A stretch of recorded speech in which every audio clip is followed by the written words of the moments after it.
What's going on, guys? It's your boy Alec, aka Python Don, and welcome to part 5 of Project Yoshimitsu, my $100 eBay turbo build on my BMW E46.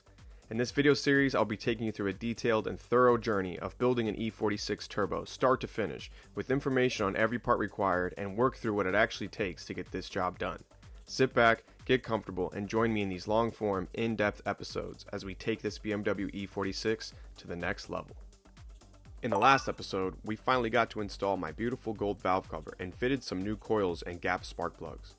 We also boost-proofed the M54 intake manifold by tapping and sealing the old CCV ports and rebuilt the D-set with more robust internals.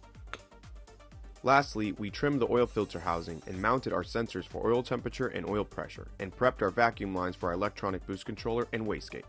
With these mods done, we can hopefully push the boost and have some faith that the manifold and mods will hold up to the task.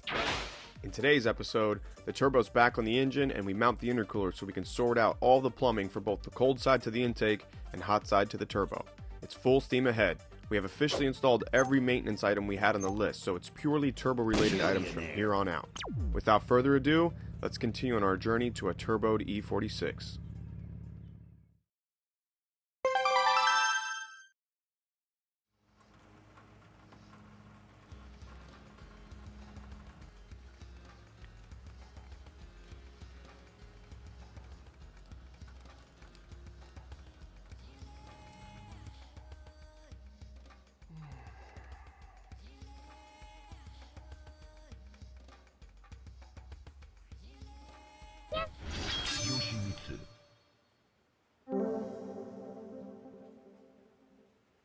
Alrighty, guys, welcome to part 5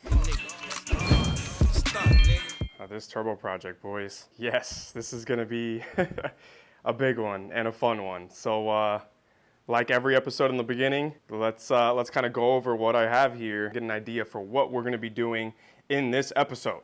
So starting off with this eBay turbo, like we mentioned here, $108 eBay turbo, boys.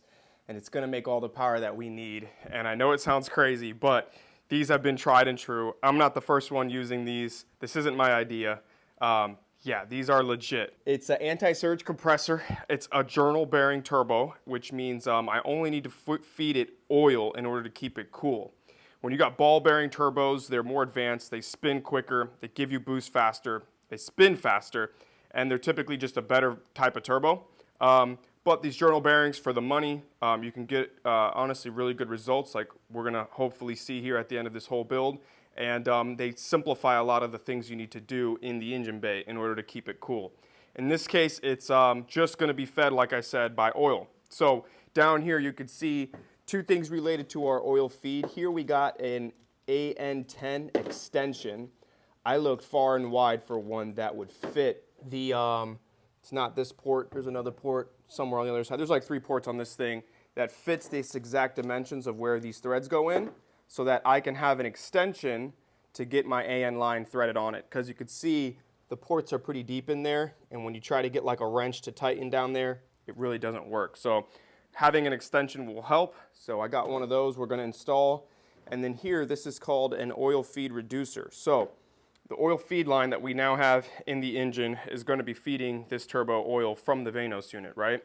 Well, if we let it flow at the rate that this port is cut open at, you're going to actually oil the turbo and create a bunch of smoking and stuff. So with these journal bearings, you need to install a reducer, which allows the flow to go in from there and then gets reduced down to that little tiny hole to just give it the amount of oil that it needs to operate, and not too much more than that. So that's the whole turbo side of things. In this episode, we are going to be clocking it and getting into all that. So I'll go over that a little later. Let's just keep moving through and go over what I have. Next, we have a max speeding rods, intercooler, really common frame and size, really good build quality, honestly, for the money. Got your welded attachment points and stuff up there. We got a 3-inch on one side exit, and I think a 3-inch or a 2.5-inch on the other. I can't remember. Or I think I might have a coupler that these are both 3 inches, and the coupler will switch it from 3 inches to 2.5, because on the turbo side, it's going to be 2.5 inch piping to this mouth here, but on the intake manifold side, on the right side, it's going to be 3 inch all the way. So we'll get into that part just a little bit later. Here we have our beautiful turbo manifold. We've seen this already in episode 3, but it is back now, boys, in episode 5, and actually ready to be installed so we can clock the turbo and do all that fun stuff. And then some plumbing for the intercooler. This is a pretty nice kit. It was only like 130 bucks, and it came with a ton of different bends. I have just these up here for as an example, but I have a bunch more under the table, and they're all flared at the end, which is nice for the couplers, because you want the chance of these blowing off under boost, little as possible of a chance of that happening, essentially. So having a little lip on it is always a nice plus. Some couplers to go along with it. But yeah, that's it more or less for this piping here. And I kind of skipped right over this charge pipe. So here we have a charge pipe also made by K64 Performance, the same guy out of Poland who made this beautiful manifold. He makes a charge pipe that is pretty much plug and play on one side of the intercooler up to the intake manifold. It has a little bend here for the ICV that we did in episode 4. And he does supply the boots for the ICV and the boots for going into the intake. So we have that. I also bought from him this bracket that he makes, nice heavy duty steel bracket for installing the intercooler. So we'll go into that in just a little bit. And then down here I have an HPX MAF Flange. You can see it's curved and stuff. This flange we're going to install somewhere on this pipe here and get it welded by a buddy's shop that welded up my oil pan, and that will allow us to slide in this MAF here and get the MAF installed. So we're going to actually fully install the MAF in the wiring episode, which is going to be a little bit later down the line, but I just want to show it here for reference. This piece here is going to allow us to calculate more air than our factory MAF on the BMWs is capable of. So because we're pushing a lot more air now with this turbo, we need a MAF that's going to be able to read all that new air coming in and be able to communicate that to the computer. So there is some wiring and some shenanigans we're going to have to get into to make this work with our car, but I have that all. We'll get that all sorted out in that wiring episode when we do boost gauges and all that fun stuff. So that is coming up soon. Here, I just wanted to leave this out here because this is kind of related to a different episode, but we're going to see as this episode goes on, as this week goes on and I'm working on this, I'm trying to see if I can maybe kill 2 birds with 1 stone. Once we get this turbo clocked and put in place, I can then start coordinating the downpipe. So this piece is kind of just referencing that. This is related to the downpipe. It is a V-band flange adapter. It's going to go on the back of this turbo here, and it has a V-band flange on this side. And essentially a V-band is just a way of attaching piping to something very quickly. You line the pipe up on this flange here, and then you attach a clamp that goes over both the pipe you attached and this flange, and it locks it in place. And if you ever need to pop a pipe off, you can just quickly unscrew the flange and it pops right off. It just allows you to install and reinstall piping a lot quicker than if it was welded on, which is a permanent solution, or even through these 4 bolts and undoing each of those, pulling the whole pipe off, etc. So we might get into that towards the end of this. And then here I have our oil drain line with some different fittings, because we're going to try to sort out draining from the turbo, from that little attachment, that extension, to this, down to the oil pan that we set up in part 3 of this project. So it's all starting to come together in this video, boys. The first video where we no longer have any more maintenance items to do, and this is pure turbo components from here on out. So it's going to be super exciting, guys. Super, super exciting. So with all these parts kind of explained, let me show you how we're going to structure this video and how I want to attack this. All right, I got the intercooler on the front of the car just to give a better explanation on how I want to structure this.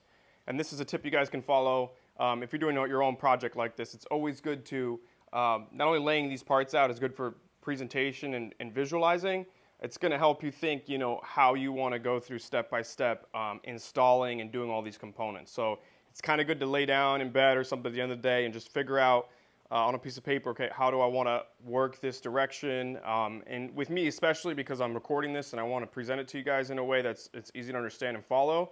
But it's going to help you just stay organized in your build and stuff. But anyways, I put this intercooler up here because it's going to give us a good explanation of cold side and hot side. I think that's how they reference these, and in my mind it makes sense.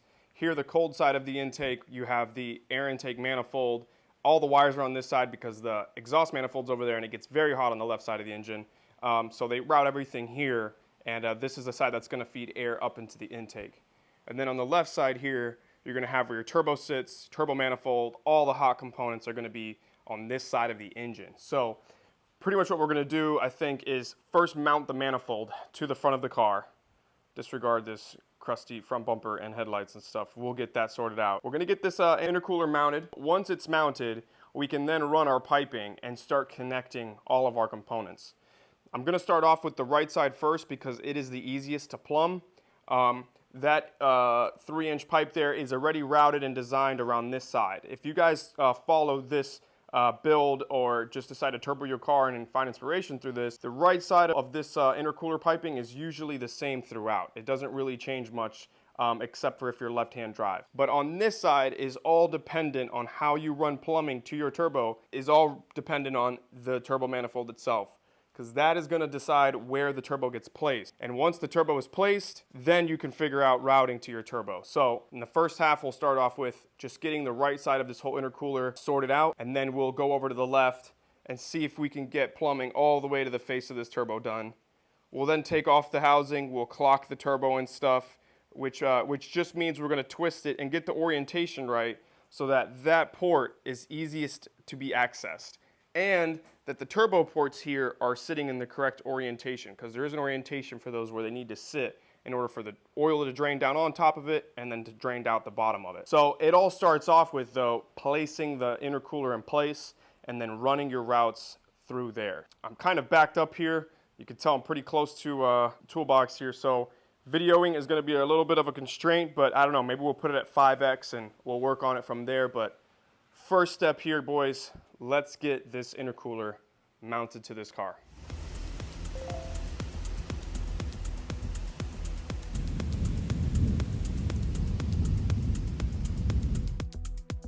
We'll start off with first removing the front bumper. The bumper is actually quite easy to remove as it is only held in place by 2 large torque bolts. The bolt heads are upside down, hidden out of view, located on the bumper right about where the headlights begin. To get access to the bolts, we first must remove the front trim piece along with both fog lights.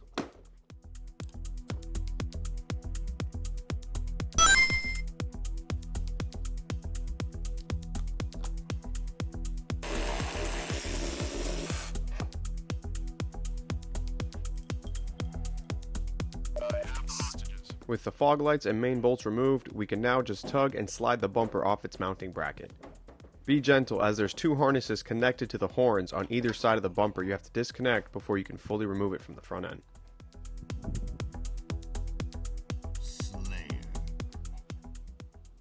Alrighty, guys, and with the bumper off, this is what we're looking at. Let me sit on the floor here and just kind of explain.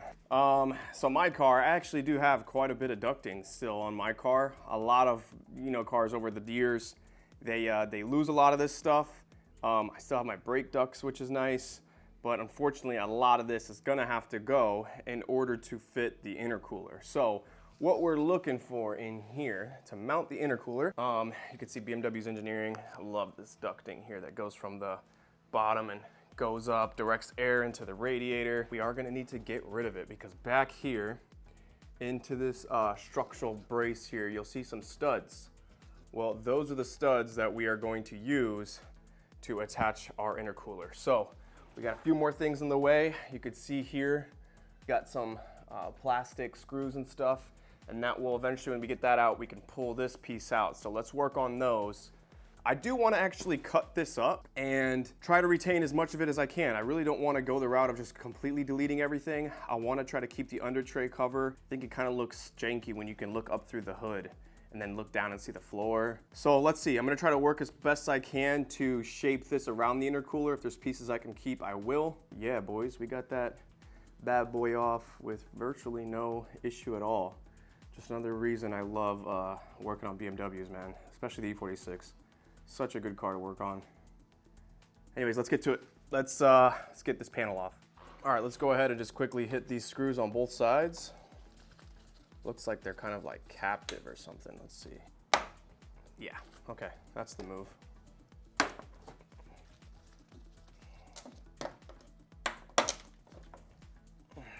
that one didn't break. All right. Now just looking around to see if I have any others. No, this is loose. There is 2 more up here that I've got rid of. Where's the other one? Up here, I think. Up here. That connect to that cowl that goes to the air intake, but I got rid of that a while back when we were working on pulling out the electrical fan. So let's just give this a shot. Let's try to be gentle with it. It's old plastic. Voila. Look at that. It's even got like this little like fake looking fan thing that really does nothing. We can definitely just cut that puppy out just to free up some more airflow. And let's take a look at what we got here, boys. Let me bring you guys in.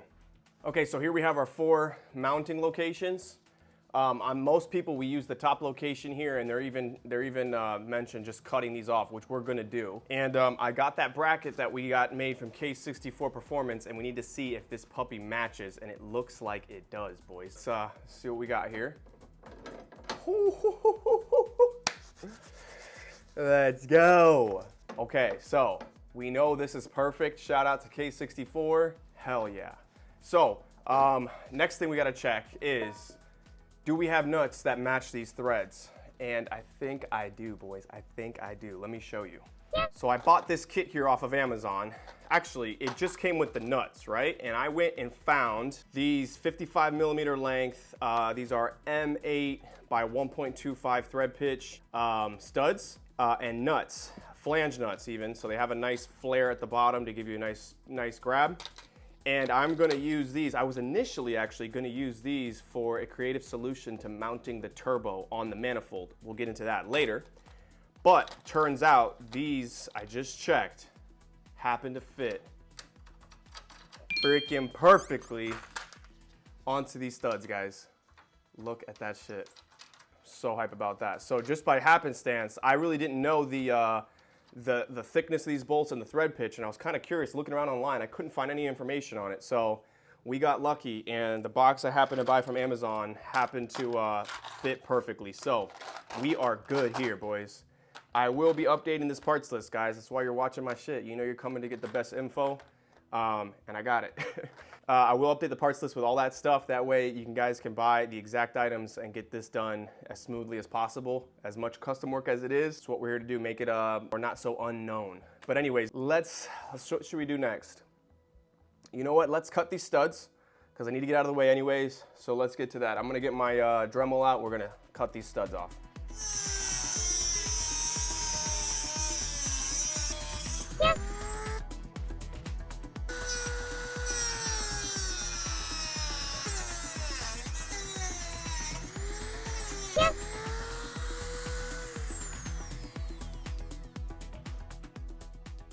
Check it out now, baby.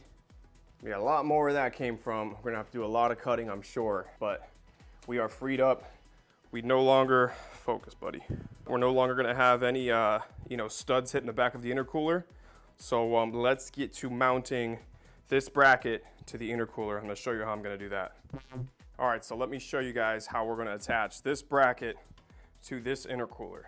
So it goes back to this kit that we bought. Not only do these nuts right here match the thread dimensions on the body itself, the studs that I bought are exactly the dimensions you need for the top threads on this intercooler. So you can see here, I already have one installed. And pretty much what you're gonna have to do, see I match marked the top there, you can kind of see it. We're gonna thread in by hand those studs, and then once it gets hard to thread any further, we're gonna double nut method it, do a 90-degree turn until I make this mark, to the right, and then we'll be fully seated with the stud. We can take off our nuts, then install our bracket and reinstall. So let's do that real quick together. So we got our stud here, and let's just run this baby down.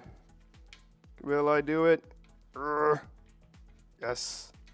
Until I start to get resistance. Right about there. Then we're gonna get our nut, and let's just thread it on top. Let's see. Yep, starting to thread down. Perfect. We're just gonna thread it down a little bit, and I'm gonna get it down with the gun. This is a 13 mil. I was just watching it. It was actually twisting the stud a little bit. Now the stud is fully seated. So now that we got it quite a bit of ways down the stud, we're gonna have some good torque there. We're gonna install our second nut. Run the second one down. I'm gonna hold the bottom one just in case. Now, we got both of them on. We're gonna mark this puppy right here, like that. We're then gonna take our 13 mil wrench here, and we're just gonna twist this until we get a little 90-degree turn there. So let's give that a little turn just like that. And I think we'll be good enough with that. And now our studs are torqued down for the most part into the intercooler. And we can even, if I really wanted to, I could use a caliper and measure height, but these look pretty damn good. Let me, why not? I have a caliper. All right, what do we got here? 8.67 mil. Right on the damn money. All right, so that's legit success right there. So now all we gotta do is take our bracket here and just drop this guy right on top. Look at that. And now we have just enough meat for these threads to get a good bite. Now, I don't know if I should Loctite these or anything. I think I'll be all right, but we're just gonna send it. We're just gonna give it a really good tighten. Happy with that.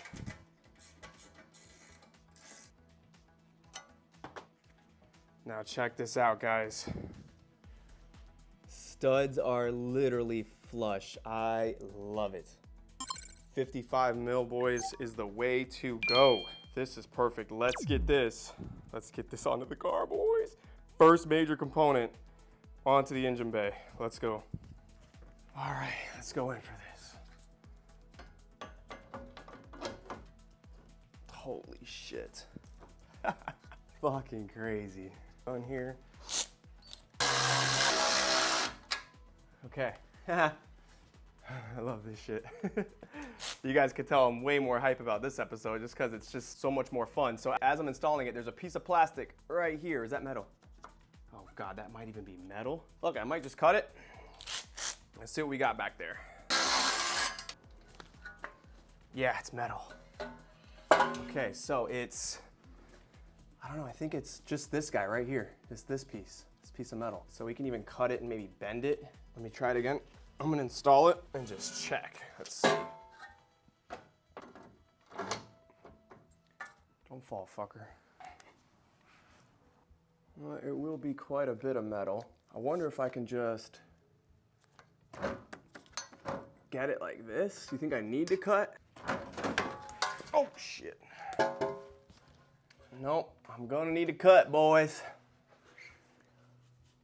I'm gonna need to cut. Looks like a pretty, I don't know, big chunk of steel though. It's gonna take a little bit with the Dremel. All right, so with this one, it's literally just this piece right here. If I can just cut a straight line and down, that'll give me enough space. And then this one, there's a weld at the top of the intercooler that's gonna bump into this a little bit as well. So, but yeah, a lot of cutting we need to do. Let's get on to it. I was under the impression the metal we were cutting here would be the same material as the studs, but I was wrong. It's aluminum, making it much easier to work with. All right, you can see here, got a nice clean cut. This one I ran out of my blade to cut metal, and then I got this guy shaved down, and I just took a hammer and actually flattened it out pretty damn well. So what's nice about this is it's aluminum, so pretty easy to cut. Yeah, this should be enough clearance to get this intercooler on. So let's get this puppy mounted. All right, let's see if that was enough clearance. We're Gucci, boys.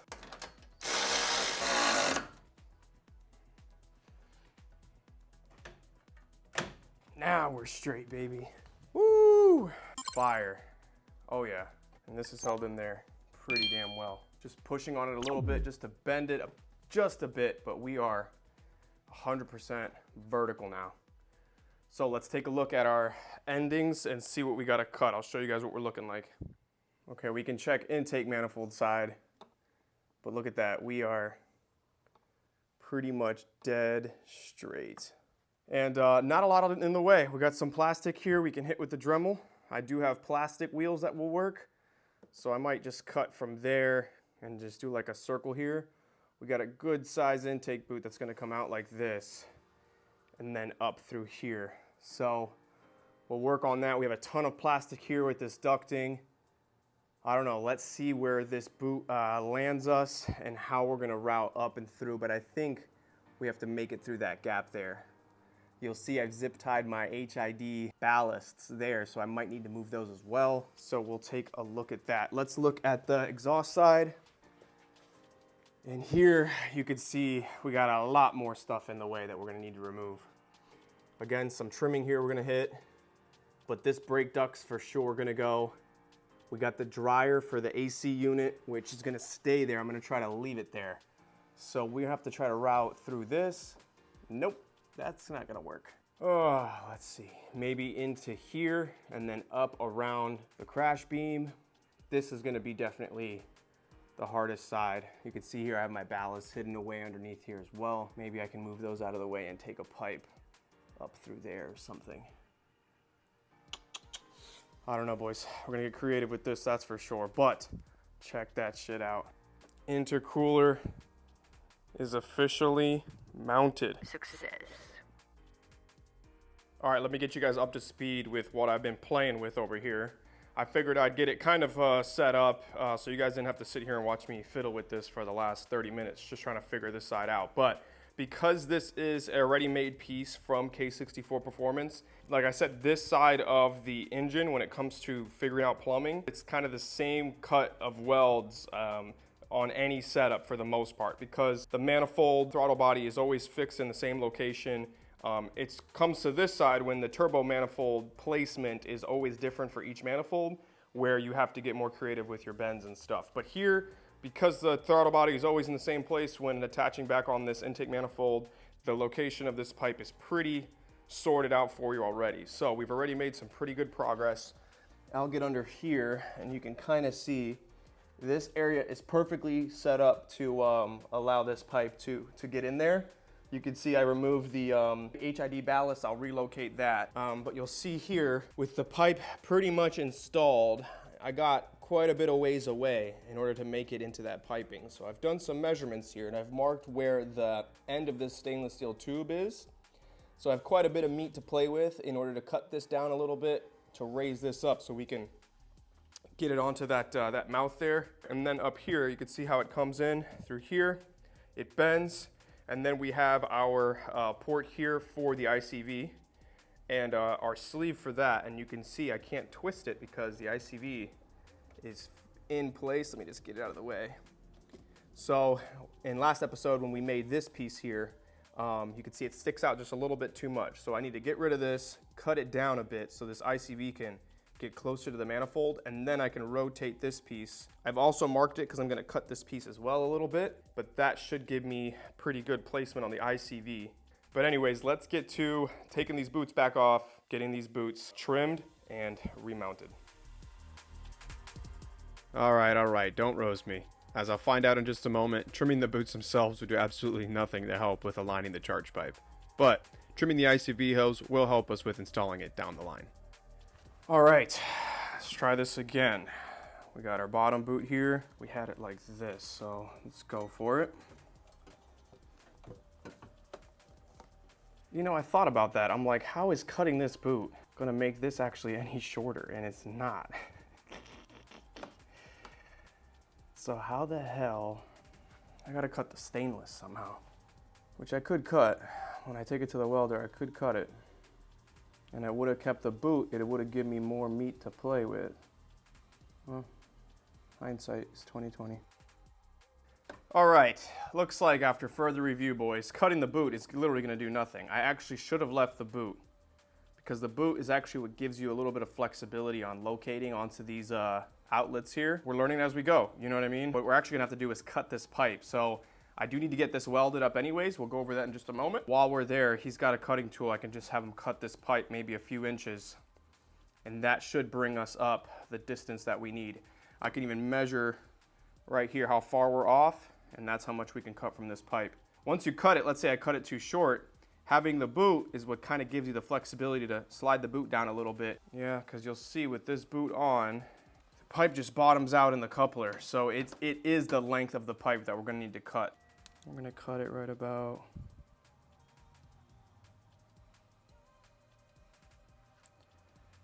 let's say right about there. Yeah, that'll allow us to pull the boot up enough to get it on. All right, let's go up top. Let me show you what we're working with up here. All right, now we got our new shortened sleeve for the ICV, and we're gonna have these guys facing in this direction, because with the DISA off, like I mentioned, it's really easy to get my hand in here and get a wrench in there or a ratchet and tighten it down. So I'm gonna slip one end onto that little, this 1-inch nipple first, and then we'll slide the ICV on, and then check the boot for fitment. So, all right guys, this is what we're looking like here. This is the best I can get it. I've cut as much as I can off this piece here. These are almost touching between the barb that's in there and the ICV. They're very close. If I can make one note, maybe it would be when you go to tap the manifold, buy a barb that's not so long, shorter length, and that could give you this ICV to get a little closer to the manifold, because this was designed around an ICV that definitely fits closer. You can see I got this bend here that goes open and then closes, but I don't know, I think with some clamps, getting them really tight right here and right here, I think we'll be all right. That's the best setup I can get right now on that. So I've tightened those down, we're good up there. The ICV's in place. We'll only know if this is gonna work once we create boost and see if any of these blast off, but I think we'll be okay. All right, next up, we have our HPX MAF Flange, which we need to mark where it's gonna get located on the plumbing here. I reached out to the guys in the chat, and there is kind of an area which you wanna install it. You wanna have as much straight end piping as you can, so the air turbulence, see there's a bend here, but you also don't wanna get it too close to the ICV, so in this case, I really don't have an option. I'm gonna put it, I've already kind of marked it right there, and I'm just gonna center this as much as possible for the most part. Let's put it, I'm gonna put it like right about here. And I'm just gonna trace the framing there, just like that. So you can see there where I've traced it, and we'll get this welded on just about here so I can insert the MAF. Yeah, that's what we're gonna do, placement there. And then the last thing we gotta worry about in this side of the intake is this F connector that comes from the sucking jet pump. So this piece here on a naturally aspirated car would plug right into the air intake boot. It'd be a hole in the intake boot, and this barbed fitting here would just snip onto there. But because barbed fittings plugged in isn't gonna work under boost, we need to find a way to still install this, but boost proof it. So what we'll do is we'll create a barb fitting here like a nipple. I'm gonna attach a hose to that with a clamp, and we're gonna slide it up into the F connector here and then clamp the F connector as well. And that will complete our installation of the F connector from the sucking jet pump. This is gonna be used for fuel pressure regulator reference to calculate fuel pressure. Because we're gonna be running pure boost, it's gonna be full fuel pressure at all times, but it's better than nothing. We need fuel pressure from the computer to push the injectors. So this needs to be plugged in somewhere in the intake or in the back of the manifold. But because I'm using all the ports in the back of the manifold, we're gonna plug it in here. With our charge pipe marked for cutting, our MAF flange chased for welding, our barb fitting ordered, and our ICV trimmed as much as possible, we can begin making our way to the hot side of the intercooler. We're starting to build up a list of things to get done at the welding shop, and I have another one I'd like to add, this time from the hot side. An idea I had back in episode 3 when we initially installed the manifold for the first time. Since I knew I'd be taking the turbo on and off multiple times during this section of the build, I wanted to make it easier for me to do so. So I came up with this. 4 55mm studs with nuts on the bottom. Weld them to the bottom of the manifold flange to create your own studded turbo mount. How this flange is currently set up would require a nut at both the bottom and the top of the turbo, which I realized would make it nearly impossible to tighten down once the turbo is in place, as the space in the engine bay to get both the wrench underneath and on top is non-existent. A new issue popped into my mind though when considering this modification. What if I got the studs welded, went in for installation of the manifold, and our new studs come in contact with part of the body? This would take us back past square 1 to square -100. Since we need to install the manifold anyways to mount the turbo and begin our routing for the hot side, this is the perfect time to see if this idea could work. With the studs taped in place, we can go in for installation.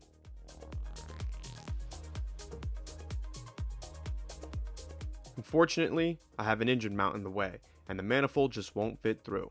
So it's back up top to reinstall our engine support beam, remove our mount, fish the manifold through, and see if our idea works. And there it is, boys. Success. I've removed the tape already, but the studs didn't hinder the installation of the manifolds, so we're good to go to get them welded. This will be a huge help, not only for work during this episode, but any time in the future that I may need to remove the turbo for diagnosis.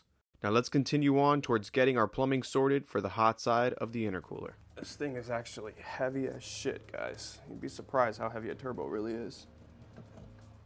What's nice is those actually kind of keep it in place. Holy crap, these are gonna be so hard to get the nuts onto. Be in your way for a second. All right. Gosh, look at the angle of that turbo. Just for routing and mocking up, this will be fine. Let's take a look at what we're looking like here. Let me show you guys.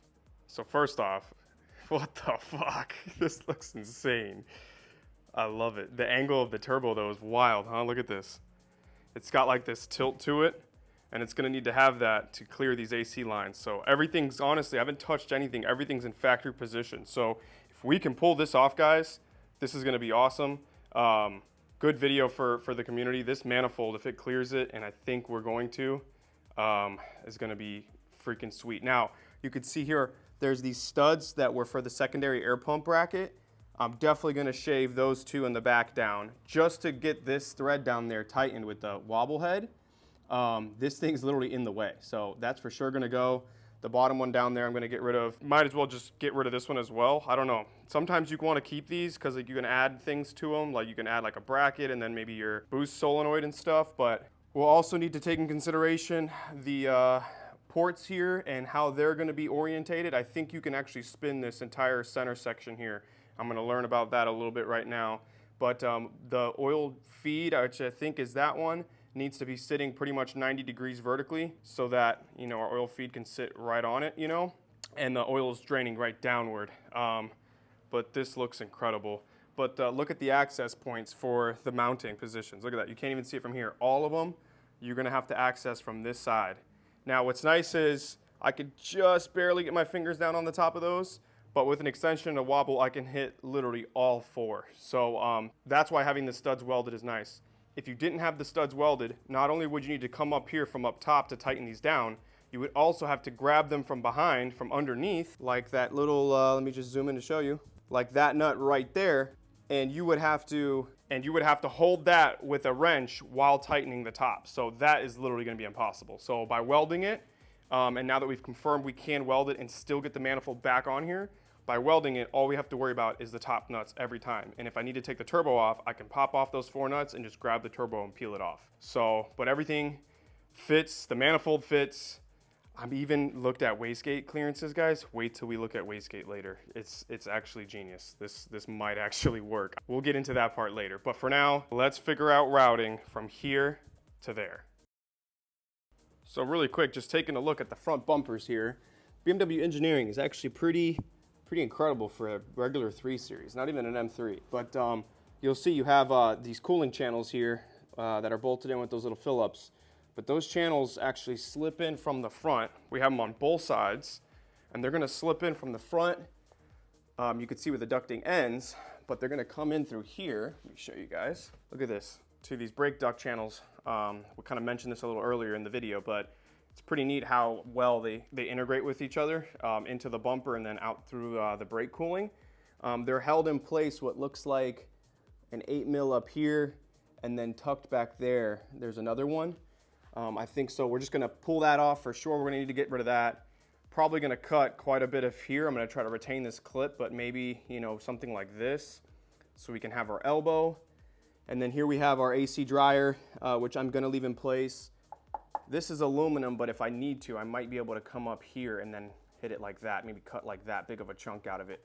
If you look at it, it's actually just like a thin piece.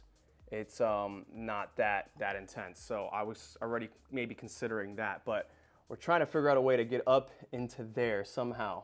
So I'm definitely gonna snip this now. We're gonna get rid of that ballast for my LEDs and figure out some routing, boys. So let's get into it. Let's first start off with taking out this brake duct. All right, let's hit this guy real quick. Got an 8mm. Nice. All right, now we have that one in the back that you guys aren't gonna be able to see. I'm just gonna hit it. All right, there we go. Got that guy out of the way. All right, with that out of the way, real quick, let's just, I'm gonna cut my HID ballast out of here. I'm gonna relocate this bad boy. Sorry, buddy, you gotta go. Let's see what I'm looking like up top. Yeah. I had this guy zip tied to the old pumps that used to run the headlight washers, but I deleted those a long time ago, those headlight washers. They're just like a source of windshield washer fluid leak. All right, here we can now see, we definitely freed up quite a bit of space here. And then with that ballast removed, we have this opening up here. You can see the pump right here. I might even be able to try to get rid of that. Looks like it just might be held in with a bracket or something. With that pump out of the way, it might free up even more space, but I'm gonna try to leave the AC dryer in place, and maybe we can come in like this, left, and bend up in through that gap. Or even come up, you know, through some space here, go around that coolant line. I don't know, let me just see if a 2.5-inch pipe can even fit through this gap here. All right, that's what we're working with. This is just an L. Let's just see. Oh shit. Ugh. Let's just see what we got.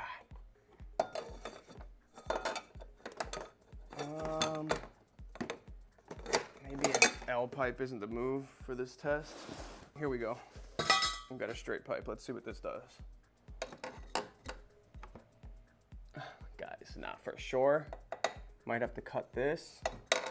If I'm gonna come up through here. No, this is definitely gonna be a challenge. Let me work through this. Let's see what we got. All right, let me just show you guys what we're working with. I got a 3-inch to 2.5-inch coupler here that you're gonna have to buy. I had this in the parts list as well.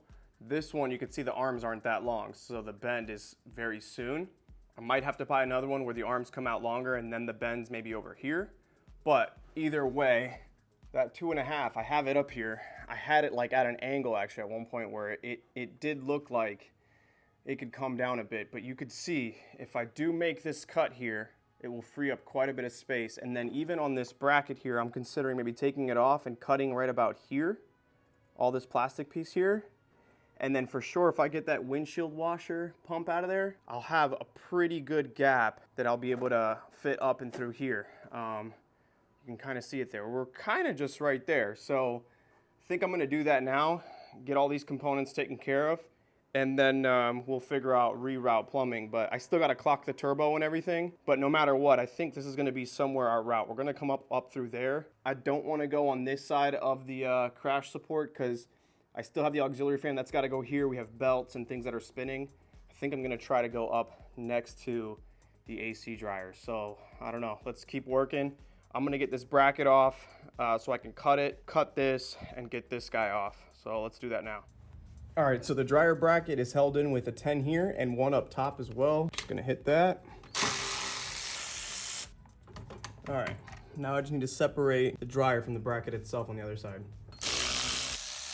All right, it's completely loose. How does this work? Okay, it's just a rubber band. Rotate it. I wonder if I can just honestly make my own bracket or something. Not even use this guy, because that would free up even more space. Maybe if I kept this plastic piece on and like zip tied it up and like over here or something. I don't know, could work actually. Let's move on to this, getting this damn thing out of here. I think I'm gonna have to you can buy one of these trim pieces, these lower pieces, without the headlight washer pump section, because this is physically attached to that long piece. So if I get rid of that long piece, I'll literally have a gap here, I think. So that's the only issue with that, but I gotta get it out of the way. The turbo is more important than this little washer flap right now. All right, quick update. Headlights off, brackets off. I removed the bracket that was underneath the headlight. That's the reason I took the headlight off, was the pump was attached to this bracket, and the only way to get it off is through up top. So looking at the dryer unit, this is without a bracket, and honestly, it's still pretty damn good. I got some slits up here. I might just zip tie kind of this arm to these slits, like 2 of them, and just hold it up against the wall there. And I might just leave it like that. No bracket at all, gonna free up even more space for me. All we need to do now is, I think I'm still gonna do this cut here to just give us as much space as possible. I think with that, without the bracket, and now that we've removed that like washer pump thing, I think this will be enough to allow us some plumbing up into that area. So let's get on cutting this, this bracket now.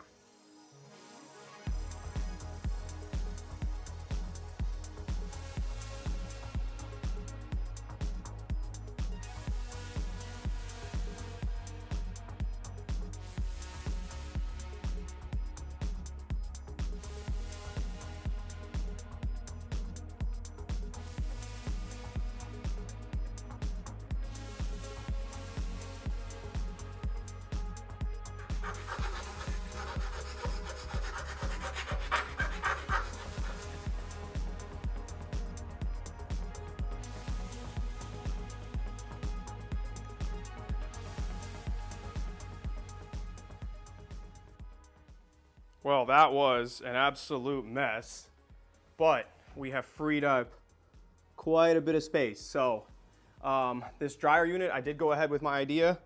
I have some zip ties there, and you can see I even put like a little, see if I can get you guys in through here.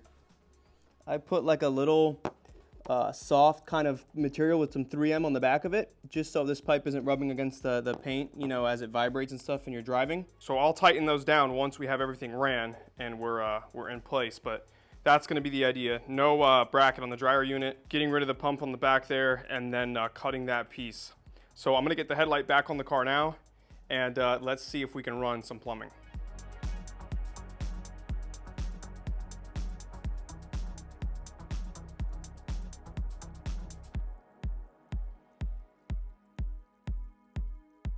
All right, we're getting closer. Now, this coupler might be an issue. I really might need these longer arms, but I'm just gonna work with this one for now. But looking up through here, there's one last piece I realized on the headlight. It's a piece of plastic, and I'm not sure what it was for previously, but it's right here. So I'm gonna take the headlight off one more time, get that piece removed, and then retry some routing. Alrighty, guys. Whew, I think we've done it. Let me show you what we got. So this short arm might actually be fine, but we got a 90 degree. This whole thing is all 90s here. So we got a 90 degree here, a 90L to go over the crash beam there. You can see it here. And then just a straight coupler, another 90 and another 90. One thing though I do have an issue with, you can see how much that sticks out of the hood. So I'm gonna measure that and see if we could take these pipes off, and when I go to get the other side welded up, I can have the welder just cut off maybe 3 of these pipes, you know, until it equals the amount that I'm over. So that way I can shorten not just one and cut too much, because there's not really that much meat for the coupling to get on. But if I can cut, you know, just a little bit here, a little bit on one of the others, a little bit on one of the others, it might equal the height that I need. But if you look now, we're around the AC lines. We have that opening that we created, snug that down in the corner. I just need to take this turbo now and clock it. We're gonna take this housing off with these bolts back here. You just undo them, and then that'll allow you to rotate the front housing so we can get the mouth to line up roughly with this. If I can get that to happen and take some measurements here and cut these, I think we'll have our routing actually done. This was the biggest unknown, because this is the most custom part of everything. It's like every manifold is different, so the turbo placement on every car will be different. So in my scenario, there was no guide or anything I could read or look up. I just realized this is something I'm gonna have to do. Find some areas to make some openings, but I think we got it done. So, but let's see how we're gonna clock this turbo. I've never done this, but I think that's all you need to do. We gotta loosen these bolts and that front housing can come off. All right, let's just go for this. I'm gonna twist this guy out of my way for now. These are already kind of pre-loosened, so I'm just gonna, oh shit, there's one. We got 2 that are not easy to reach. We're running into an AC line, so I wonder if I can just pull it straight off. Oh yeah, woo, look at that. Big boy right there. And all we're gonna do is be very careful and come right back on. Man, if we could get it like that somehow, and I can just shorten this pipe. So I guess what I'll do is I'm gonna tighten it here. We'll measure, but I think we're good right there, boys. Look at that. I have a feeling this could work. I'm gonna aim it up just a bit, like that. All right, so now that we've clocked the turbo, you can see it looks like we need the diameter of this, this plumbing. So it's 2.5 inches, I think. So we're gonna take all this back off and see if we can measure enough of these to equal 2.5 inches and cut it and then get it back in the car. So I don't know. Let's see how we're gonna figure this out. Now, I don't think I can cut anything below this brace here because I need the height to get over the hump. Once I get over the hump, then I can adjust the height of these guys. So I think I only have like 2 bends to work with here. So I don't know. I'm gonna try to stare at this a little longer and just try to figure that part out. All right, guys, so we've revisited the plumbing here. I loosened back up the turbo housing just so we could, you know, rotate it kind of freely. You can see there if I needed to, but I've noticed we got a lot closer doing it this way. So having this kind of loose so you can move it freely, redo your plumbing, and then put a coupler on here and you can really get an idea for how much you need to cut. And it looks like what I'm actually gonna do is cut the lip off of this one, 0.6125 I think, and then this one here, and then this one here. I'm not gonna cut the one that's attached to this coupler here, so I'm only gonna cut these 3 sides, and I think that will give me enough to get this aligned. And if you look now, our height is much better, much better. I even closed the hood and it fits. So we are pretty much good with plumbing. Geez, look at it there. That looks pretty bad. But like I said, it's still a little bit high. Once we do our cuts, it's gonna bring it just that much lower and it's gonna sit. It's pretty much flush with the engine there, but I want it just tucked a little bit more. And I did clock the turbo up a little bit higher, just an angle here, to get this coupler a little better. But man, we're finally sorted that out. I was just been laying in bed for days, you know, leading up to this, like, how are we gonna sort this out? But once you're here, you can see here a little issue I have is the meat for the coupler. You can kind of see through the coupler. Right there is where it terminates, but I have a good amount of space so I can give less to this guy. Look how much is on this guy. So I give less to him, slide this up to give more to him. So that's all we're gonna do in the end is just balance out the couplers when we get the clamps on it to just make sure they all have enough meat on each of the pipes.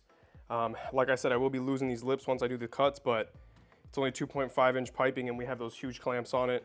I'm hoping it'll be enough. So now that we've sorted pretty much our piping, we're gonna take all this back off. We're gonna take this guy off. We're gonna get it all cut. We're gonna get the flange, the MAF flange welded. So what I've been kind of fiddling with was this guy here. You'll see it sitting on top of the engine, and that's what we're gonna move on to next, which is clocking the center support shaft here, the actual center portion. You can even move and rotate so you can get these drains exactly where you need them. In this case, there's these drains on the side. These are actually coolant feed ports if you wanted to feed coolant to the turbo as well. But this journal bearing actually can get away with just oil cooling. So we're gonna plug these and we're just gonna be using this part here, which is oil feed, which is what we got this guy sorted with in last episode. That's gonna go on the top here. And then on the bottom, you'll see kind of like a little flange there. And that's gonna be for oil drain, which has also been on my mind for the last like weeks. I'm like, how to figure out oil drain. Yeah, it's very important because oil drain cannot get too hot. Obviously it's oil. All this section is the hot side. So I've been sitting under the car trying to sort out how am I gonna get routing for this drain line. So we'll get into that in a moment. First, let's get into clocking this turbo. Now, the only reason why I'm even doing this right now, because if you look here, the oil feed is pretty good. It's at already a pretty good angle. That's one of the concerns you need to worry about when clocking the center section, is if I would have mounted this and this oil feed was like all the way over here. You want it as close to 90 as you can, give or take like 10 or 20 degrees. So here it's actually not that bad, but the drain section of it is this flange right there. And I need an extension on it because it's an AN10. We'll install that guy with the turbo off the car and then come back and reinstall the turbo, and my drain flange will then be there, and then we can then do the routing. So I'm gonna do that real quick. Let's get this turbo off and get it onto the table.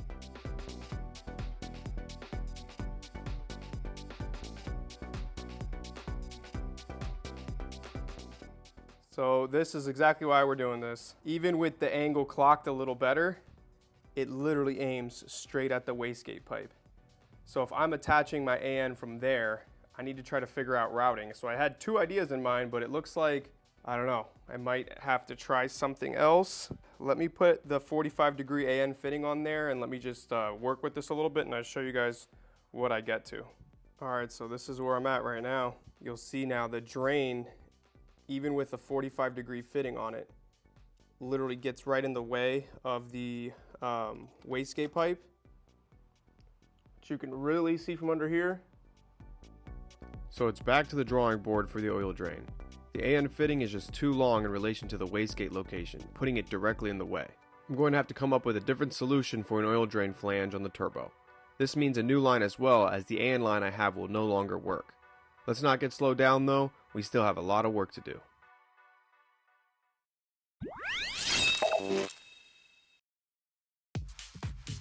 It's welding day, so we're back under the car as the turbo manifold needs to come back off so we can get our studs made. Also, our barb fitting for the F connector has arrived. Now that we know the measurements for trimming the intercooler elbows, we can gather the rest of the items like the charge pipe and the flange to take to the shop as well.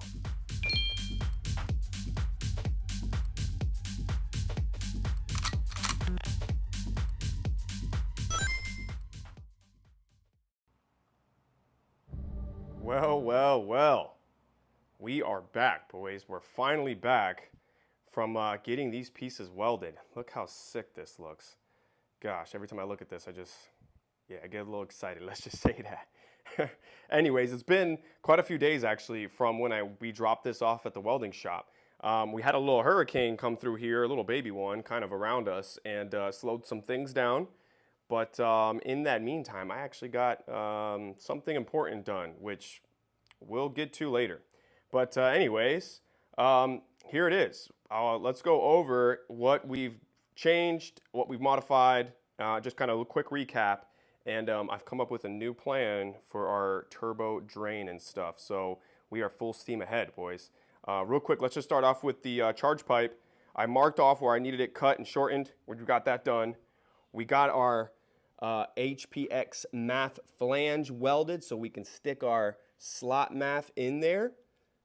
This is the bung. I never really got to show you guys, but essentially we're using this so we can attach our F connector to the charge pipe. Over here on the actual manifold, we welded some stainless steel nuts on the bottom there, ran the stud through, and then I have stainless steel hardware up top. $30 for 8 stainless steel nuts there from Ace Hardware, which is freaking nuts. But I guess that's what stainless steel is, and buying it retail. So that's what you get. But it is done, so the studs are in, which is going to be really nice. Easy to take the turbo on and off the manifold in case we need to do some diagnosing and stuff. And then down here, I've sorted out our new drain line. So we had this guy in there previously marked up, just trying to see with the turbo mounted if we can get clearance to run the drain line with AN.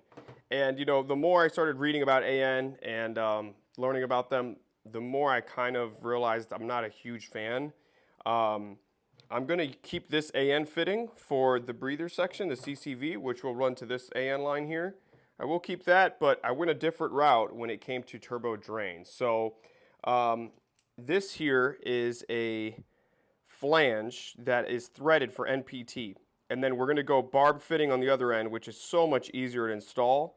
You just push fit, you know, a hose onto it, and that's it. You can't pull that thing off once it's pushed on. It's very hard to get off. And on this flange I found on eBay, it was actually linked from an awesome guy named Armin. He has a really thorough website on how to build these. The basis for my parts list came from him. So I modified it for top mount and other things I wanted to do, whereas his is a bottom mount build. But on that list, it was this puppy. And I should have listened. I should have gone this style fitting versus an AN. But I figured I'd already spent money on an AN hose. Let me see if I can get some AN fittings and just be cost effective, because I think I bought like 5 feet of this.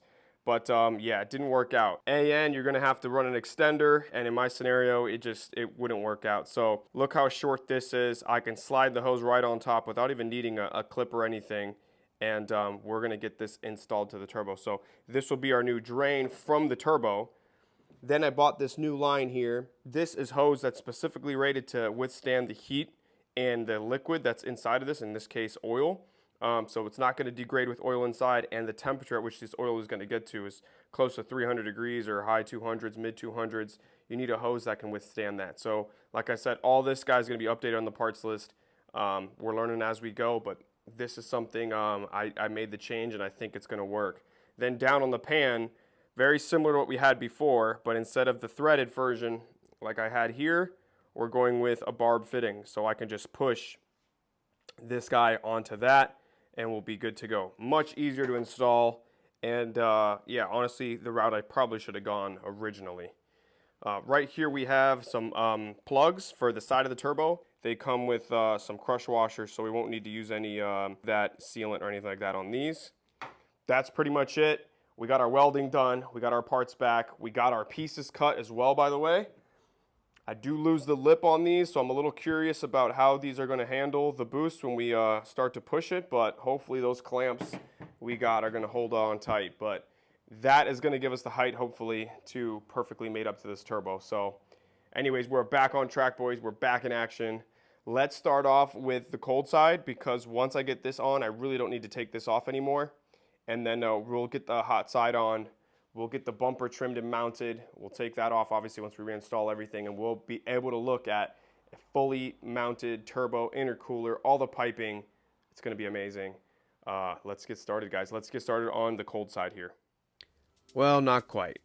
I want to remove the engine brace from being in the way, which means reinstalling the engine mount, which means first installing the turbo manifold back to the engine, which also means if I want to delete these studs from the secondary air pump bracket, now is the time.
Now we're talking.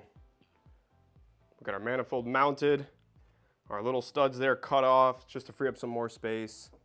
These being welded on is just helps so much. And now that I have like the technique down for getting the manifold in, that manifold just getting it twisted and installed onto the studs really didn't take that long. So before we get started on the hot side, like I said, let's hit the cold side, because once we get this charge pipe installed, we don't have to worry about this side ever again.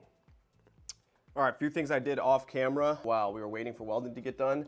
There was a bracket and a tab here that I cut and just peeled off. I'm not sure what it was for before, but it was just sitting right there and it had like this tab sticking out, just a little bit in the way. And then also, I don't know if you guys noticed, but when we got the charge pipe mounted, not only was it a little short, but it was coming in contact just barely, but it was right here on the body, and it was causing like a tilt in the tubing, not allowing me to get really like a good straight path onto that guy there.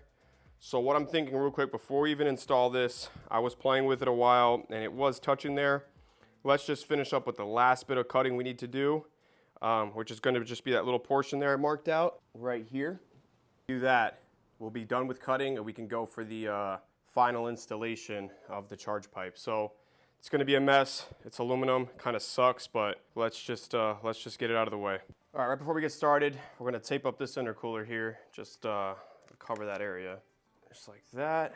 Also, we can kind of see the plastic and where it's in the way. I took this one to it last on the other side, so I might just do the same thing again. Just like that. And I can use the Dremel to give it a nicer shape later if we need to. Next, we can actually take off this shield because I cleaned it pretty well. Just slides on and off like that. I got a temp sensor, I think that's what this is, down here. But the last one we had, the shavings were literally all over this thing. So just get it out of the way. I got this one a little bit cleaner. I think we're ready to cut. This I'm gonna leave in place just cause, well, it's only held in by those two 8mm. So maybe we can tackle that one real quick. Just like that. Just gonna grab this wiring, bring it up here. Alrighty guys, I'm all geared up. Let's make a mess.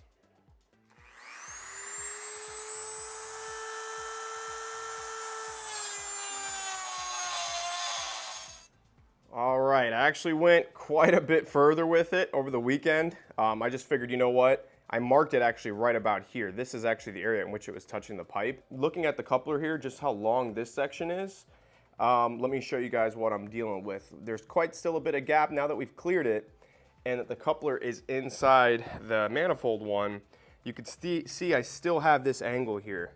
So I'm trying to figure out how to sort this. So two areas I need to look out for. Alternator right here. I have a nice gap there. So I'm thinking if I can cut this piece of the boot a little bit, that would allow me to take this and slip it on a little closer, giving me a little bit more space, biting into that metal frame there, and hopefully rotating this just a little bit to give me a little bit more of a straighter attack on this guy here. Because where that is right now, I don't think I'll have enough meat on that pipe there to get a good seal. So I've also bought a different boot, one that has a long leg. So I'm thinking maybe if I just go all the way down the sleeve and then just have a bend there. I just need more meat on this tube here. So I'm just trying to figure out ways I can get that a little bit straighter.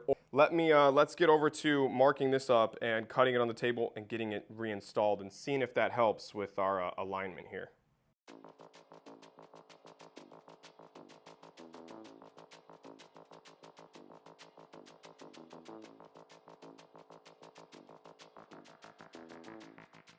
So for whatever reason, installing this with the boot off allowed the pipe to have some freedom. That's why I was cutting this, because I'm like, wait a sec, I was always able to make contact with this metal piece here.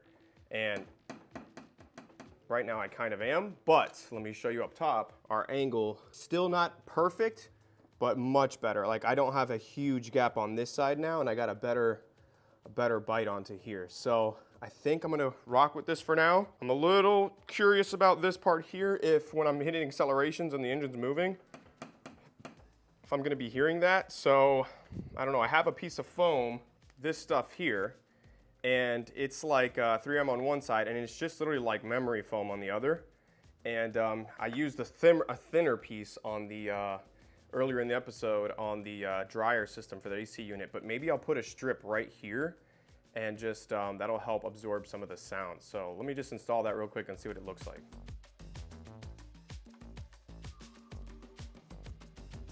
Well, you know what? It kind of worked. No more impact noise. I think we're good there. I'm gonna leave that there, and over time I'm sure the vibrations in this metal will eventually eat away at it, but it's pretty solid stuff. And yeah, I'm gonna roll with that. All right, guys, with that more or less buttoned up and sorted out, we can now get our couplers on finally. So let's start off with the ICV ones and the main one for charge pipe to the throttle body itself. So we're gonna have to pull this back off one last time. So off cam, I'm just gonna separate the bottom section. There it is. Oh, it's in there good. Let's get this guy orientated properly. I'm gonna put it in like this. The clamping side, push it back quite a bit because I know I'm gonna have a little bit of trouble.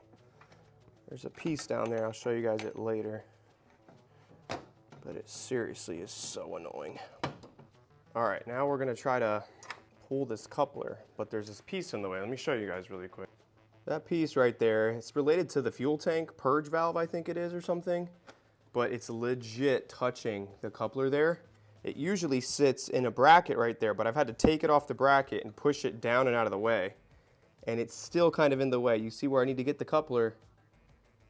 It's literally where it is. So I don't know, I'm gonna finagle with it a bit here and see if I can slide this coupler on enough to get past that and just put the coupler right about here and clamp it down there. All right, guys, we're good. I got a good placement on it. It's more or less pretty straight on the coupler here. and I could always attack this, you know, from up top. So I'm happy with my angle on it. So I'm just gonna start snugging it down. All right, now we're ready to slide on the ICV coupler. Yeah, these just fit, so let's see if I'll be able to slide it on. I need a longer coupler. That's 100% gonna be the issue. Once I get the bottom tightened up, it does change the angle of that, so let's leave those there and see if I can get it slid on once the bottom's installed. All right, we're all tightened up, except for the ICV. So I'm gonna wait for that other hose I have to come in. If I had a hose that was just like this, but had a really long, like, sleeve end, I could get this like all the way to here if I wanted to, and then tighten it from there or something. I'm gonna wait on that to come in, but it's looking good. We are good there. We've made our cuts and it fits perfectly. That is solid too, so those ain't going nowhere. Let's do our quick hose here and connect it to the F connector, and then for now we can pause on this side. We're pretty much done with this side. Well guys, we ran into an issue. A few actually. Well, one's an actual issue and the other is just something we need to sort out, but I don't have a vacuum line thick enough for this diameter barb here and for the F connector. So I need to order one. Maybe you can find one on AutoZone, something locally I could just get today, same day, you know? But that's not the issue. Let me show you what we got going on here. The bigger issue is here with our MAF sensor. Now I went to go install it into the slot, and just looking in there, you can see that my welder, although I traced it, he did cut pretty much to exact dimensions, but I should have told him to just go a little wider, because obviously we have the flange there to help. But I tried to put the MAF in, and guess what? That's right, we're hung up, and I think we're hung up on one of these corners at the top. I can kind of feel it catching.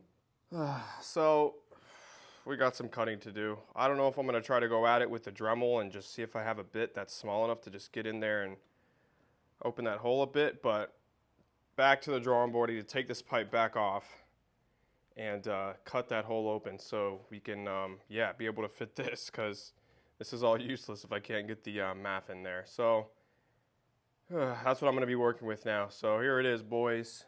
Always a little hiccup every step of the way. You gotta persevere. We gotta get this car going, baby. We gotta get this baby going. So let me look at my tool bits and see what I have, and if there's a piece I can that I have that's thin enough to get in there and do some cutting. But that's what I'm gonna be working with for the next, I don't know, however long I can get to open that up.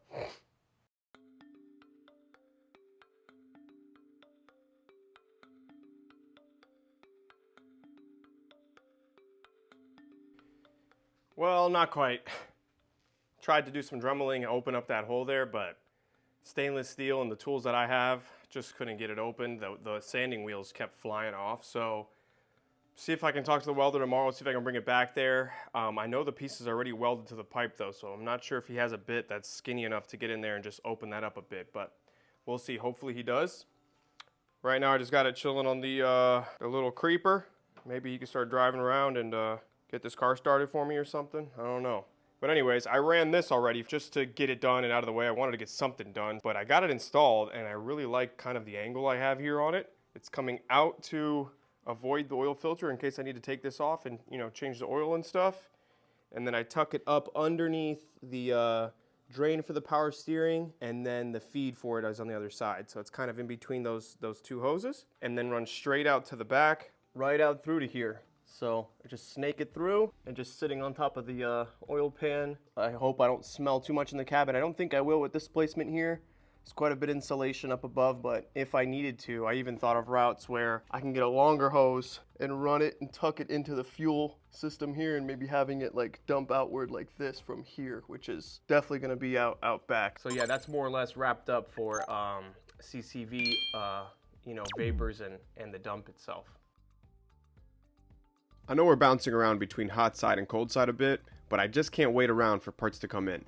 I have a new game plan for cutting the flange, which we'll get into in just a moment. But for now, we're back onto the hot side to install all of our hardware onto the turbo, including our new drain fitting. Alright, the first thing we'll start off with are our little coolant feed and drain plugs. They are 6 Allen heads, and they already have a little gasket here, so no need for any goo or anything like that. thread these guys in. Do the other one real quick. Snug that bad boy down. Gucci. All right, next up we got our reducer here with a crush washer. Just gonna get that bad boy on. I got a 16 mil extension on a deep socket. There we go. Don't need to go crazy. We're in. All right, lastly, we just got our new flange. This guy right here.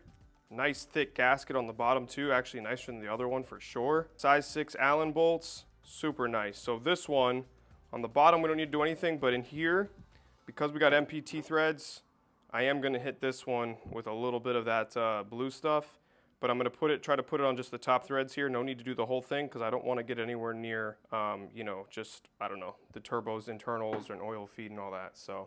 All right, something like this should do. Now I'm just gonna thread it into our fitting here. Jeez, it doesn't even. All right, change of plans. We're just gonna hit the, we're gonna actually hit the fitting itself.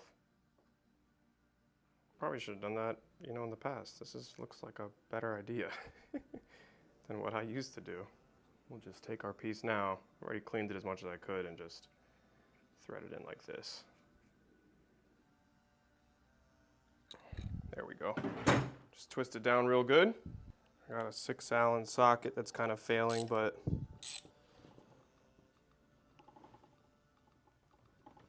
turbo's ready to roll. Much better, much better. And just like that, our turbo is dressed with all new hardware. The new flange doesn't stick out nearly as much, and being a barb fitting will make it that much easier to install the hose and snake it down towards the pan. Alrighty boys, we are back and ready for war. I got the right size hose here. We got a 3/8 1 foot from AutoZone for $2.99. So we're good there, and I picked up this bad boy, tungsten carbide carving bit. I'm hoping this is what we're gonna use in that Dremel to cut open that hole a little further and fit this MAF in place. So no waiting around here. Let's get to it. Let's get to work on this charge pipe here. Those carbide Dremel bits are no joke. They cut through the stainless with no problem.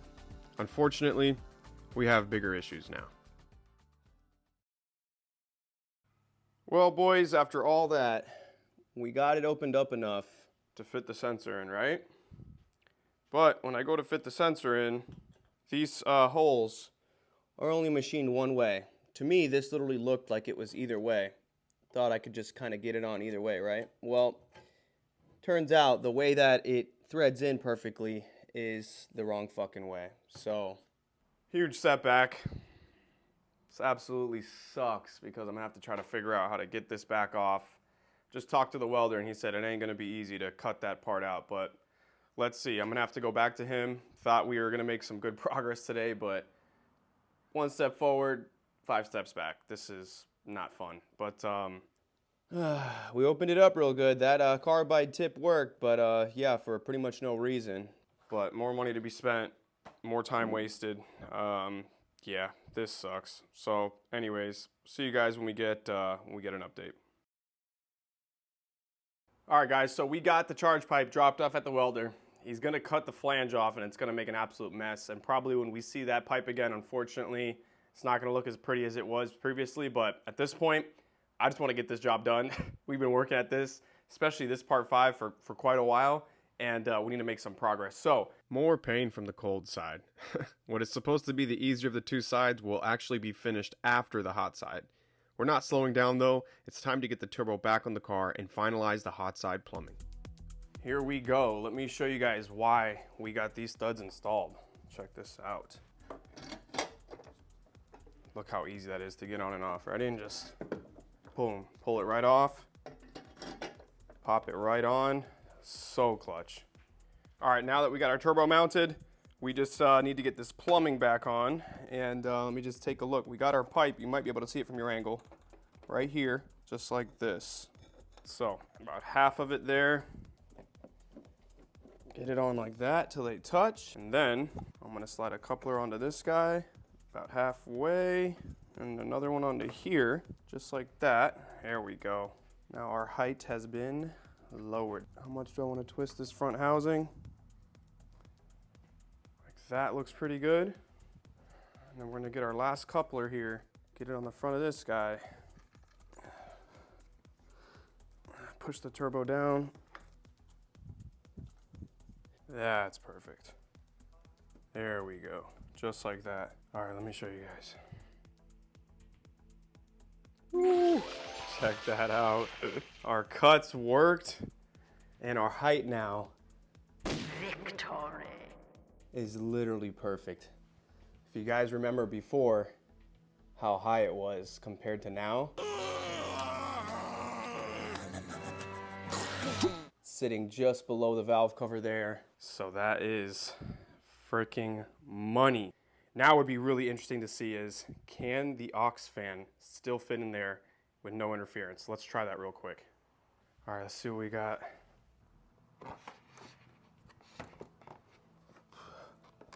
We'll get the fan installed first. Okay, the trick would be, can we get this installed without the pipe? All right, so we're in from the top.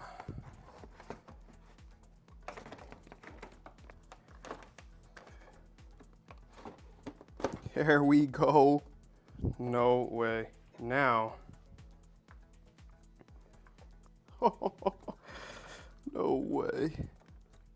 Check it out. It's there. And if you look, the only thing really in the way is this harness, which connects down into like a little sleeve down there, right there. So if I just pull that out and maybe route it with the rest of these cables here and tuck it somewhere, it'll be even easier. There'll be a little less pressure on this pipe here. So let me do that really quick and see if that helps with the angle.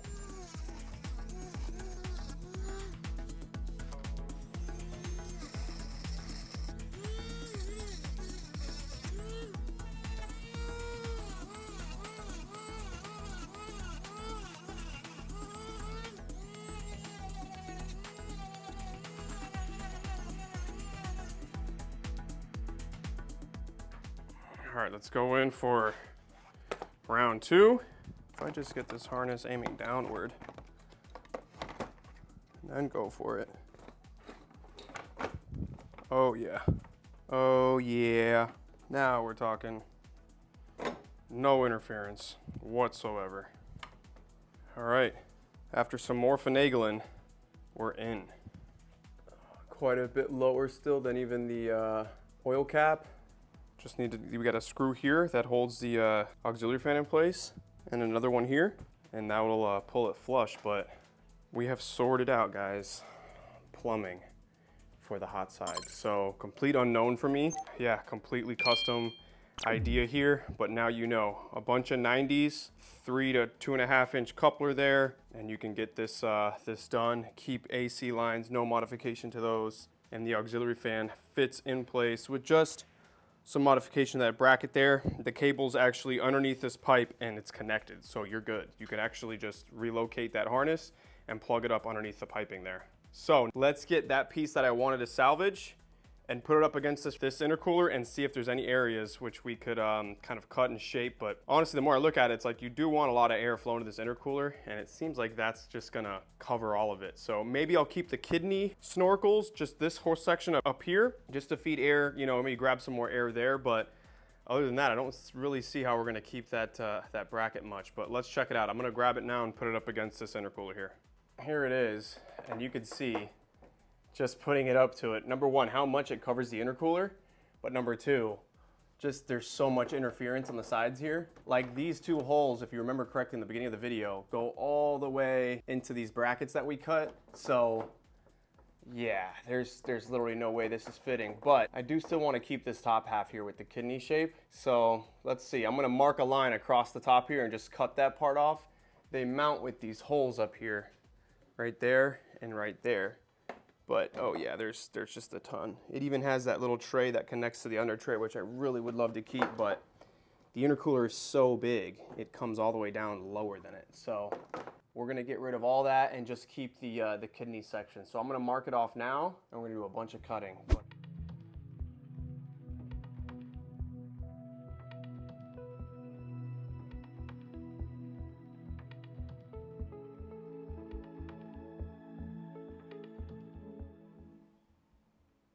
All right, there we go.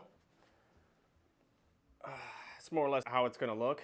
I'll probably cut this just to get it a little straighter because my slight OCD would probably be happy if I did that. But yeah, just the idea here, you know, you put your pins in and you can retain this kind of snorkel. I'm gonna wash these and then clean them and dress them up with like this nice hydrating solution I have for plastics. It'll bring back the black a little bit, so it'll wake it up a bit, kind of like what I did to the manifold here. It does fit once you cut the hell out of it. Yeah, boys, let's keep moving forward. Let's get on to the bumper. All right, I actually just remembered, before we can get the bumper put back on and the undertray stuff, we need to get back under the car one last time because we have to sort out our routing for our oil drain. So I was playing with it a little bit the other day, and we got our new Barb fitting on there now. So yeah, it's time to get under the car and check routing. And I think what I'm gonna do is get the hose slipped onto the fitting there, and then we're actually gonna go straight down left in between these two hoses like I have it right now, in between the AC hose here and the other that's here that goes to the dryer.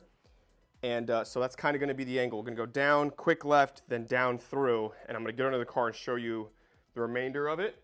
But a few things you have to keep in mind when you're doing your drain is there has to be a constant downward angle no matter what. So for example, if your turbo is up here and the drain is down here, you can't have a section that goes like this and goes horizontal and then comes back down. You would have to have a slight tilt and then do your thing. So even if there's a bend, that bend has to always be pointing downward to get to the oil drain that's on the pan. So we're gonna go under it. I'm gonna show you.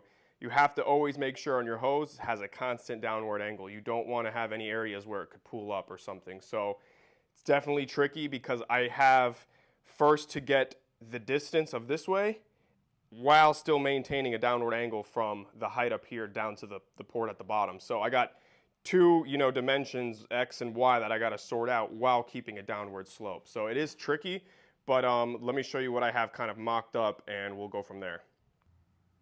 All right, here we are here. Definitely pretty tricky. You could see the hose I have right now. It's coming under the arm there, right? I'm going to show you where we are. The turbo's up there. You can't even really see the barb fitting from here, from the bottom of the turbo.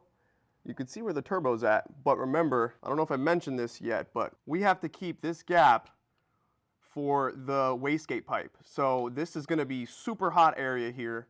We're gonna have a wastegate pipe coming from hopefully in between this gap here, thin 2.5 inch piping, down onto the down pipe, which is gonna come right through here and connect into the down pipe, right? So I can't use the space that I have there. So I'm going under the arm, one, to protect from the heat from, you know, the turbo manifold and all that shit that's gonna be going on here. But another to, you know, leave space. So with that, you can see I can rotate this barb fitting however I want. Now it'd be nice if I can just come straight out of here, then straight up to the turbo, right? But one, like we just talked about, we'll have a pipe literally coming straight through here. Our down pipe's gonna come through here, you know, out to the back of the exhaust. But if I have a pipe coming through here from the wastegate and the down pipe, there's literally no way. I thought about maybe shooting a line straight, like pretty tight, right? Just straight up, and then try to tuck it behind this piping. And this is all coolant lines for the AC. So these are actually chilled, which will help with just cooling the oil. On top of that, let's say I do that and I tuck them under here. I now got to jump across and somehow make that, you know, hose go this way under the flange, because where my barb fitting is located is on the other side of this flange going like this. So that route really doesn't seem feasible, all while maintaining a, you know, downward slope so the oil can drain. So I can maintain that slope from here, but then when I go to take the left is so aggressive, it's gonna go straight across, and I think I'm gonna have an area where it's just pooling up or just horizontal. So I hope that helps explain to you guys kind of the thought process behind how I'm trying to sort this out. It's going to be really tight to really actually like get footage of this down here. So I think I'm just going to work my angles, mark my hose and stuff, and then show you guys what I came up with. But yeah, this is very, very hard. I mean, we're keeping AC, we're keeping the compression in the same area. We got the pipes still here. You know, it's just a lot to work with, but it's going to be worth it in the end because I need the AC, man. It's just going to make the car that much more daily drivable. A lot of the guys up north, you know, they'll get rid of the entire AC unit. So you got rid of these lines here. You got plugs that you can just plug the holes that those go into. completely getting rid of the compressor, getting rid of the AC dryer, that thing in the front, frees up so much space here. Then your turbo manifold can be a whole different shape because you don't even need it to be this shape to maintain AC. So for those that live up where it's mostly cold and all they need is a heater, you know, getting rid of AC just makes sense. But down here in Florida, I need it. And I want this car usable and not just like a track car or a drift car. I want to make it like a actual, what maybe OEM Plus would be if, like, you know, you install a turbo on a BMW from factory or something. So granted, with more boost and more fun to it. So anyways, got the hose here. Let me play around with this for a while and see what I come up with. But I think this is going to be my routing. Let me show you guys. Let's see if I can follow this hose and show you where it leads. It's kind of under here. Let's see if you can see. Man, I wish I had footage like this when I was looking to build this, because I just didn't know any of this crap. All this stuff is literally the unknown bits that I was going to run into. But it runs through here, right up behind the AC compressor lines, and then straight up. Let's see if we can see. There's our barb fitting. So yeah, it's going to come up somewhere around there to the barb fitting, all while maintaining a downward slope. So that's what I'm working with here. I'll catch up with you guys when I got something sorted. All right, let me show you guys what we got going on here. So I clocked the center section here a little further towards the flange to get as much as I could of an angle, like down and this way. But you can see there, I still have a kink in the hose. So what I realized I could do is I can get a 45-degree fitting that bends that way, and then the hose can come in right from there, and hopefully I can get rid of my kink, because that's the only area I have a kink. But this is going to be our routing. Let me get under and show you what it looks like from underneath. All right, just under the AC compressor here. We're going to follow those lines and then jump straight across. You can see I still have an ever so slightly downward slope to the pan. It's more or less what we're looking like. Just wait for that fitting to come in and we'll be good to go. In the meantime, look what came back. Doesn't look bad though, we did a great job, but man, what a waste of money. But the flange is now facing the right direction. The arrow, guys, faces the throttle body. The arrow faces the throttle body. So yeah, didn't know that, and really wasn't mentioned in any of the notes when buying these items, so learned through my mistakes here. So we're gonna quickly just get this reinstalled back in the car with now the proper hose to the F connector and coupler on it and everything, just so when we get to put the bumper on, we can at least make sure everything fits and that our side panels here fit as well. So I'm gonna blast this onto the car with the hose, and by then hopefully we'll get this drain fitting back and we can finally put the bumper back in the car and be complete. So let's get this on the car now.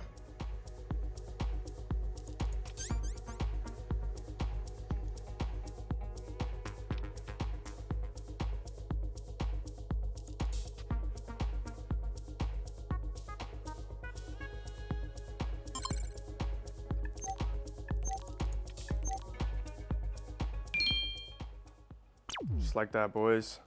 Got this side pretty much tightened up. I tightened this hose down because we're pretty much good there. Got it connected to the F connector. And this one I do actually have a lip on it. So we'll see how this goes once we get some boost going and stuff. But I'm still waiting for that other hose to come in. I have one that's like 8 inches long this way. So that will be an easy fix once that comes in. Here you could actually see the MAF in place as well. So we're rolling, boys. The right side is complete. Left side, check out what just came in. Boom. So we're gonna crack at it right now. Let's get this turbo off, get the old bung I have in there out, and we're gonna replace it with that one, see if that helps our kink in this oil line.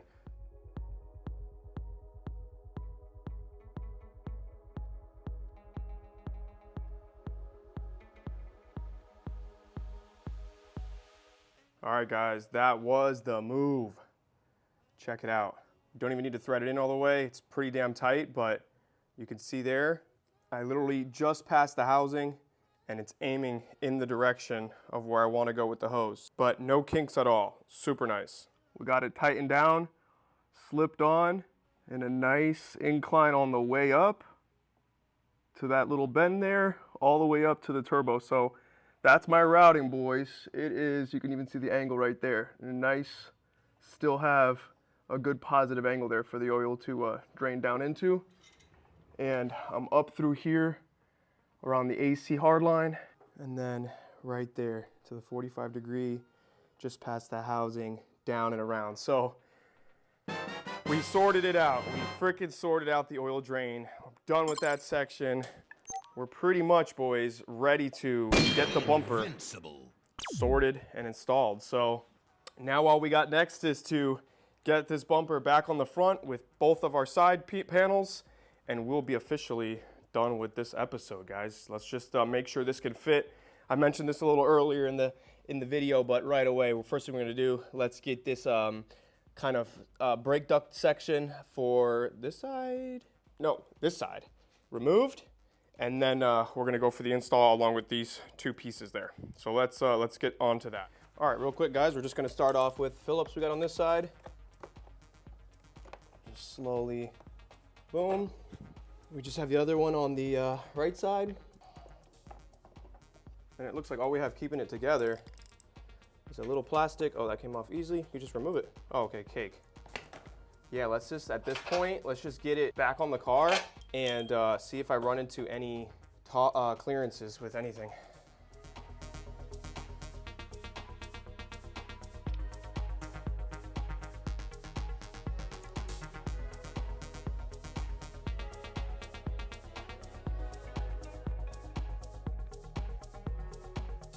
All right, boys, let's do this. Do you think we got cutting involved?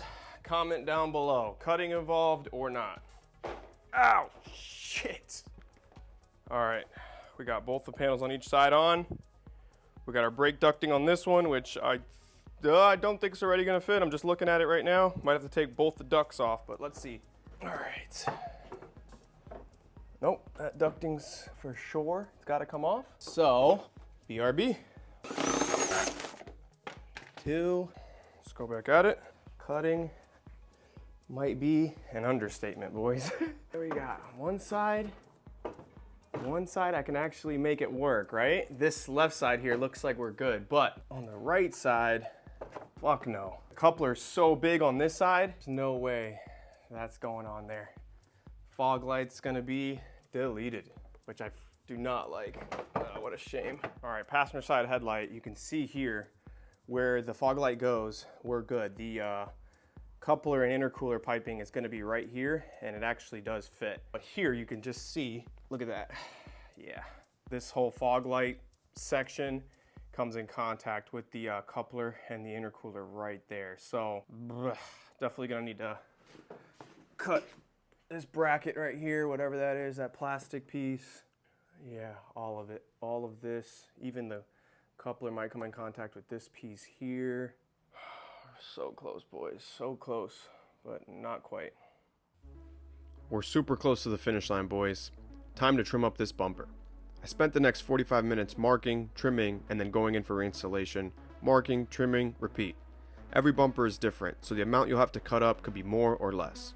Losing the driver's side fog light and cutting up this bumper so much isn't exciting, but having 400 horsepower to the wheels will make up for it. Plus, I have some ideas for the exterior that we'll be getting into in Season 2 of Project Yoshimitsu. I'll just leave you with that. With a few more back and forths to the car, we finally have fitment. Holy shit. It's finally on, guys. Woo! To ask if we need to do any cutting. What a joke. You can see the fitment still not where I want it, but there's brackets on either side of the body that you can adjust to bring up the height a little bit. The intercooler is still coming in contact in small places, but look, we got our liners in the back installed on both sides. I was fiddling with the pan under here, and it is possible, but it's gonna be super tricky. I even was able to get the snorkel back in on this side, because the snorkel has two attachments that you're gonna need for that side of the pan. But we got both liners in. I just need to adjust this bumper a little more. You can see it's sticking out. So still a little bit more cutting to do, but I got this installed just for presentation. You can kind of see now the look. And yeah, the intercooler is pretty much gonna be tucked away like that. Quite a bit of cutting out of that side. Maybe I'll have one fog light just for some asymmetrical look. Sometimes that looks cool. Shout out to the S1000 first gen. But yeah, we're in, guys. We're in. And drain routed. Our plumbing on both sides done. We got our breather done. This charge pipe is looking sick. Oh, what an episode. What a long one. Look at all this debris we still have. I gotta clean all that up from cutting, but woo! That was a lot, guys. That was a lot. Look at that. Gosh, can't wait to give this car a clean. Everything in the car though, fan even installed now. We are getting there, boys. We are so close. Let me just take the cover off, just a little action. Golly! You can see from up top, our plumbing is done. Little intercooler tucked back there. You can just kind of see it sneakily. But I love the colors in the engine bay. It's coming together really well.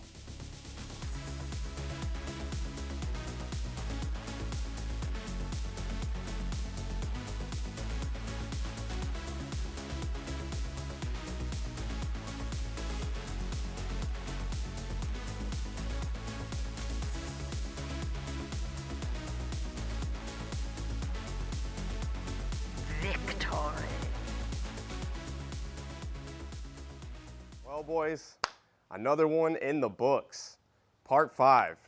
Man, definitely the most cutting and custom project of any of the episodes we've done so far, but I kind of expected that. I had been laying in bed for the past 4 months every night, just with like a 10%, 15% anxiety just constantly there in my head, because there was just so many unknowns that we finally got to face in this episode. You know, how to do oil drain, the plumbing for the hot side, all those things, what type of barb fitting to use, if the AN line would even work. The wastegate location was a huge one, and playing in that side of the car, I was able to kind of sort out where the wastegate's going to be, so that'll be in the fabrication episode. But a lot of the stuff that was plaguing me for months, just in the back of my head constantly, just like, how does this work? How does that work? You really don't know until you face it. So in the end, we persevered and got it done. It is possible, boys, with this manifold to keep AC, not modify the AC lines at all, wastegate and everything. I think it's all going to be done. So shout out to K64, super legit manifold. It's gorgeous. And yeah, if you guys are following this video, remember, the placement of the turbo is determined by the turbo manifold. So if you guys go with any other manifold besides this one, your plumbing will be different, your drain routing could be different, so just take that with a grain of salt. But yeah, boys, part 5 in the books. I appreciate those who are still here watching, but yeah, boys, we're making some good progress. This is a huge episode I got done. A lot of ups and downs, but we got through it. So manifolds installed, turbos installed, intercooler, bumpers back on, oil drain is done, CCV fitting is done. Big progress, boys. So yeah, I appreciate you guys for watching. Stay tuned for more. If you like this video, guys, if it brought you some good information, please give it a like and subscribe. And I'll see you guys in the next episode. Peace.